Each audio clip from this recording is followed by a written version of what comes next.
మెల్లిగా బయట చలేస్తోంది, చల్లగాలులు బాగానే తిరుగుతున్నాయి. ఈ చలికాలంలో మనకి మంచి మెంతి కూర దొరుకుతుంది, చాలా బాగుంటుంది, ఫ్రెష్గా ఉంటుంది, చాలా బాగుంటుంది.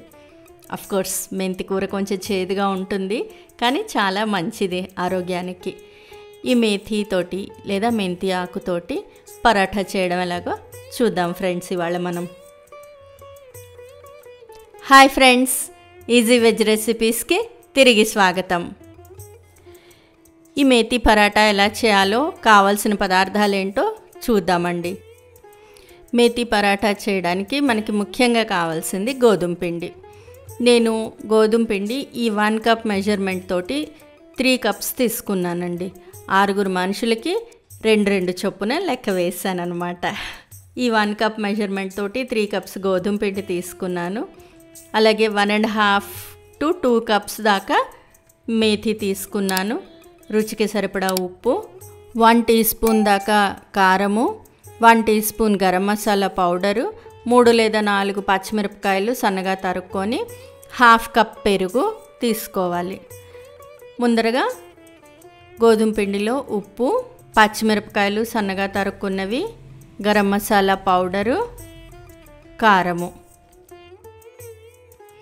తర్వాత సన్నగా తరిగి పెట్టుకున్న మెంతి ఆకులు తరిగి అలాగే కడిగేసి ఉంచుకున్నానండి.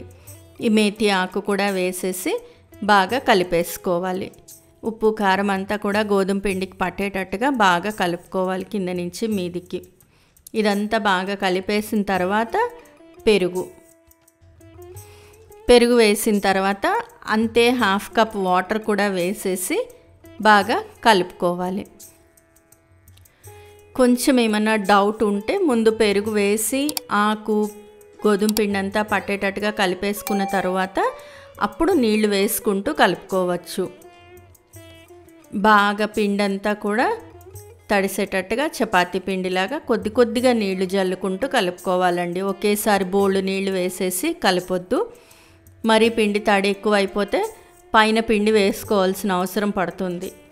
సో ఇదంతా బాగా మర్దన చేసుకుంటూ ఇలా బాగా కలుపుకోవాలి. కొంచెం నూనె వేసి దీన్ని బాగా మర్దన చేసుకోవాలి చపాతీ పిండిలాగా.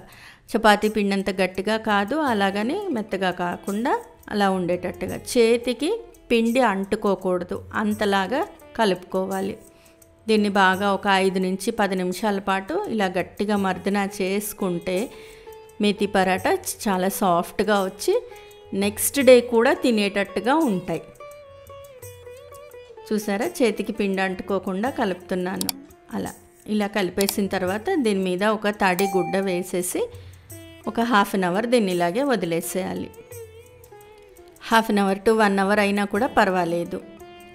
దీన్ని మళ్ళీ తీసి ఒకసారి బాగా మర్దన చేసేసుకొని పరాఠా చేసుకోవడమే. పరాఠా చేసే విధానం చూపిస్తానండి.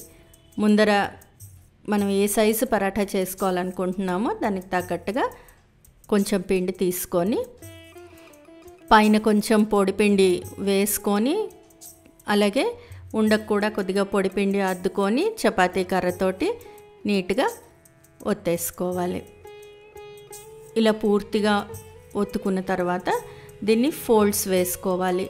మన చపాతీకి ఎలా అయితే నూనె వేస్తామో అలా కొంచెం నూనె వేసి దీన్ని ఇలా 4 ఫోల్డ్స్ వేసుకోవాలండి. ముందర ఒక 2 కార్నర్స్ మధ్యలోకి తీసుకొని వచ్చి తర్వాత పైనుంచి కిందికి ఫోల్డ్ వేసుకోవాలి. ఇలా ఫోల్డ్ వేసుకున్న తర్వాత మళ్ళీ కొంచెం పొడిపిండిలో అద్దుకొని చపాతీ ఒత్తేసుకోవాలి. పరాఠా, మేథీ పరాఠా ఒత్తుకోవాలి. మరి మందంగా కాకుండా అలా అని మరీ పల్చగా కాకుండా ఒక మీడియంగా ప్రెస్ చేసుకోవాలి, ఒత్తుకోవాలి. ఇలా పూర్తిగా ఒత్తిన తర్వాత మనకి చేత్తో పట్టుకొని చూస్తే తెలుస్తుందండి అన్ని సర్కిల్ అంతా కూడా ఈక్వల్గా వచ్చిందా లేదా అనేది. ఇలా పూర్తిగా ఒత్తిన తర్వాత దీన్ని తీసి వేడివేడిగా కాలుతున్న పెనం మీద వేసి కాల్చుకోవాలి. ముందర పెనం మీద వేసి 1 నిమిషం పాటు వదిలేస్తే చిన్నగా బబుల్స్ వస్తాయి. అలా బబుల్స్ వచ్చినప్పుడు తిప్పి అప్పుడు నూనె వేసి కాల్చుకోవాలి. ఒక 2 చెంచాల దాకా నూనె పడుతుంది, లేదా నెయ్యి కూడా బాగుంటుందండి. ఇష్టపడి తినే వాళ్ళకి నెయ్యి కూడా చాలా బాగుంటుంది. ఇలా లోపల ఉండే పచ్చంతా కాలిపోయేదాకా మీడియం ఫ్లేమ్లో పరాఠా కాల్చుకోవాలి. ఇంతే. ఈ పరాఠాని మీకు నచ్చిన స్పైసీ కర్రీతోటి లేదా కర్డ్ తోటి సర్వ్ చేసుకోవచ్చు. ఇంతే. ఇలాగే మిగతా పిండి అంతా కూడా పరాఠాలు చేసి సర్వ్ చేసేయడమేనండి. ఫ్రెండ్స్, ఈ రెసిపీ మీకు నచ్చినట్లయితే మీరు ట్రై చేయండి. మీ ఇంట్లో వాళ్ళకి టేస్ట్ చేసి చూపించండి. ఎలా వచ్చిందో నాకు కామెంట్ బాక్స్లో కామెంట్ చేయండి. ఫ్రెండ్స్, ఈ వీడియో మీకు నచ్చినట్లయితే ప్లీజ్ లైక్ చేయండి, షేర్ చేయండి. ఛానల్ సబ్స్క్రైబ్ చేసుకొని వాళ్ళు ఛానల్ సబ్స్క్రైబ్ చేసుకోండి. ఆ బెల్ ఐకాన్ క్లిక్ చేయడం మాత్రం మర్చిపోవద్దు ఫ్రెండ్స్, ఫర్ ఫర్దర్ నోటిఫికేషన్స్. మరో మంచి రెసిపీతో మళ్ళీ మీ ముందుంటాను. అంతవరకు సెలవు మరి. బాయ్.